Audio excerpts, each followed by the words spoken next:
जिन्होंने वचन दिया था बनाएंगे वो आज भी जिंदे हैं। नायक कोई दक्षिण भारत, मुंबई में रहते।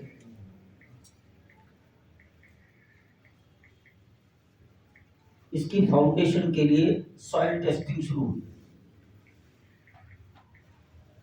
कई प्रकार से कई एजेंसियों ने सॉइल टेस्टिंग की। समझ में ये आया कि जमीन में मिट्टी नहीं, it is pure loose sand. Sand में कोई पाइल फाउंडेशन नहीं हो सकता। जब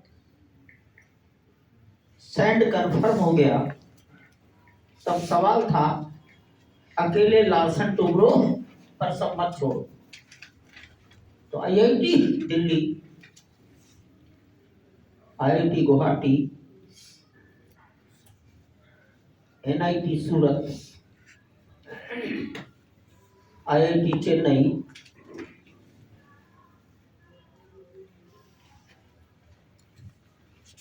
IIT Bombay, CBRI Roorkee, CBRI central building research institute Roorkee, NGRI Hyderabad, national geo research institute, ये भारत सरकार का है, हैदराबाद, एनजीआरआई, ये सारे टेक्नीशियन टॉप के डायरेक्टर इकट्ठे हुए। कोरोना का काल था 2020, कई महीने इनकी टॉक्स चलती रही और ये तय पाया गया कि सारी सैंड को हटा दो। उन्होंने इस्तेमाल शब्द किया, it is all डेब्रिश, it is all डेब्रिश, हटाओ इसको। और एक मैं अपने शब्द बोल रहा हूं, जब ये हटाया जाने लगा और हट गया तो मेरे मुंह से निकला है तो इट इज लाइक ओशन, समुद्र जैसा दृश्य बन गया। इतना विशाल 14 मीटर डेप्थ तक हटाया गया। आप कल्पना करिए ना, 14 मीटर गहराई तक, कहीं 12 मीटर गहराई तक 6 एकड़ में से सारा हटा दिया जाए तो कितना विशाल गड्ढा। बाद में उसको फिलअप किया गया, वो फिलअप किया गया है प्योर कंक्रीट से।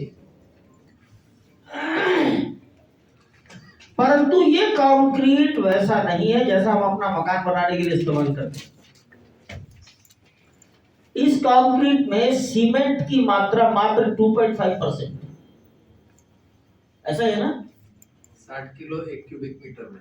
मतलब जो स्टैंडर्ड है उसकी तुलना में 2.5% सीमेंट।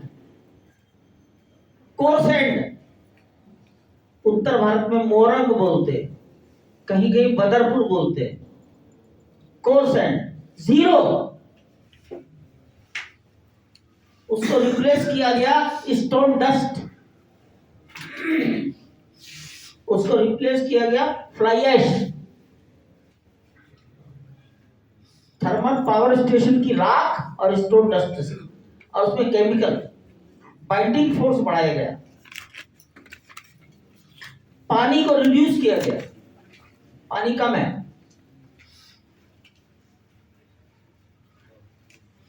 और एक एक फीट की लेयर डालकर रोलर कॉम्पैक्शन, तो उसको नाम दिया गया रोलर कॉम्पैक्टेड कंक्रीट, आरसीसी। परंतु इस आर का मतलब यह रिइंफोर्समेंट नहीं है, आर माने रोलर कॉम्पैक्टेड कंक्रीट।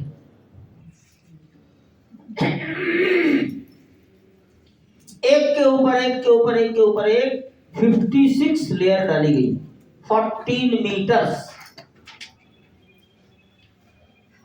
जमीन के नीचे एक आर्टिफिशियल रॉक तैयार की गई, आर्टिफिशियल रॉक, चट्टान, और चट्टान में लोहा नहीं होता है, इसलिए आयरन का एक वायर भी नहीं। जमीन को मट्टी हटाकर चट्टान बनाया गया, तो धरती को मजबूती प्रदान की गई। तो एक तरह से चट्टान ही इसकी फाउंडेशन बन गई।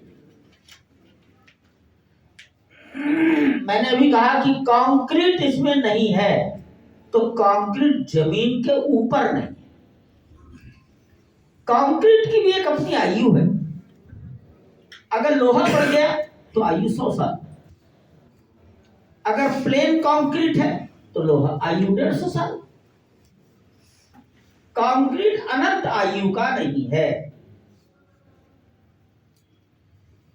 पत्थर की आयु अनंत है, तो पत्थर के लोड से ये कंक्रीट खत्म हो जाएगी तो मंदिर अपने आप गिर जाएगा। इसलिए कंक्रीट जमीन के ऊपर नहीं। ये इसकी रचना है, ये ध्यान रखा गया है। पत्थर हवा, धूप, पानी से 1000 साल में डिके होता है या डिकेइंग शुरू होता है। तब तक पत्थर का हर कोना मजबूती से टिका है। यहां पर ईस्ट और वेस्ट में लैंड स्लोप बहुत ज्यादा है। 10 कितना 10 मीटर। Can you imagine? ये जो पूर्वी कोना है और ये पश्चिमी कोना है, इसके लेवल में इसके लेवल में 10 मीटर का अंतर है, 33 फीट का। तो अगर हैवी वर्षा हुई तो मट्टी का कटान कहां को जाएगा? पश्चिम की दिशा में। और इधर ही सरयू बहती है, तो इस मट्टी के कटान को रोकने का प्रोविजन किया गया। मट्टी का कटान, सैंड इरोजन रोकने की कोशिश की गई। और इसके लिए यहां जमीन में देखिए, आप ऐसा मान लें एक जमीन में रिटेनिंग वॉल डाली गई है। वो रिटेनिंग वॉल इतनी गहराई तक है जिस लेवल पर सरयू का लेवल, मोर और लेस सरयू का लेवल। उसका बॉटम कितना है? मैं कह सकता हूं 40 फीट, 40 फीट चौड़ा बॉटम डालकर उस पर दीवार खड़ी की गई है, ताकि मट्टी का कटान रोकना और पानी की बाढ़ का आक्रमण भी रोकना। ये सब तकनीकी काम है। बहुत बड़ी इंजीनियरिंग ब्रेन इसमें लगी है, या मैं कहूंगा हिंदुस्तान की इंजीनियरिंग का कलेक्टिव विजडम। एक बात और कहूं, आपको खुशी होनी चाहिए, हमने संपूर्ण निर्माण में ऐसे किसी एजेंसी का उपयोग नहीं किया जो यद्यपि भारतीय हो लेकिन 25-50 साल से अमेरिका, इंग्लैंड में जाकर काम कर रहे हैं, वहीं बस गए। शुद्ध रूप से भारतीयों का योगदान है, जो भारत में ही काम कर रहे हैं, और इसलिए सबने मिलकर किया है। एक एक स्टोन देखा गया है। इस स्टोन के अंदर कोई क्रैक तो नहीं है, बाहर से अच्छा है, अंदर क्रैक मिलता है। तो बेंगलुरु में एक संस्था है, rock mechanics, Indian institute of rock mechanics. Indian institute of rock mechanics के इंजीनियर्स यहां रहे, एक एक पत्थर को ठोक कर बता देते थे ये पत्थर एक्सेप्टेड और रिजेक्टेड। ऊपर से थप्पड़ मारते थे और कहते थे पत्थर बेकार है। ऐसा उनको साउंड की पहचान थी। कोशिश की गई है ऐसा कोई पत्थर नीचे ना आ जाए जिसके अंदर क्रैक है, उस पर जब लोड पड़े तो क्रैक फैल जाए। ये भी ध्यान रखा गया। मैंने ऐसा कुछ इंजीनियरिंग का काम बताया है, मैं इंजीनियर नहीं हूं। इंजीनियर बैठे हमारे साथ, इनका नाम है गिरीश शास्त्री भुजनी, ये गोवा के हैं।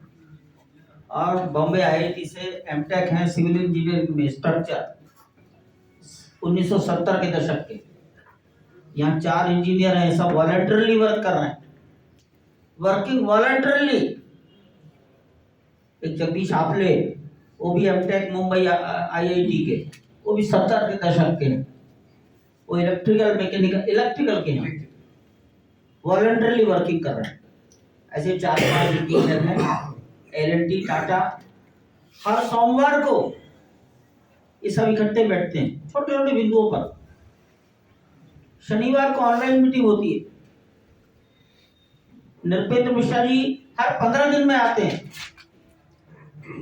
और मॉनिटरिंग करते हैं इसका, अच्छे से अच्छा करने की कोशिश की जाए।